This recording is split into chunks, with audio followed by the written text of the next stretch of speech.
I'm going to make a confession.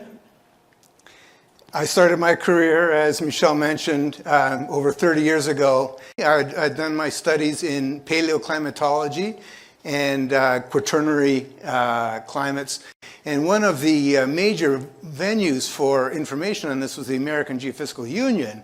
And their monthly newspaper featured science that was showing that CO2 is warming the ice shelves around Antarctica and melting the Greenland ice sheet and changing our world. A colleague of mine, about a decade later, he approached me. He says, Ian, I got to talk to you about this. He'd been doing research on climate change over the last 600 million years.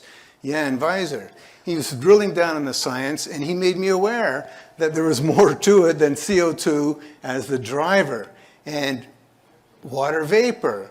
I learned about this, so I started drilling down on this, started learning more about it, and I became aware that, yes, this whole CO2 monologue really was a house of cards. It was based on very poor science.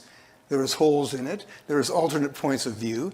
And so many of my colleagues were missing this. And I think many of us here, our view that CO2 is really not, it doesn't carry the role in climate that people attribute it to.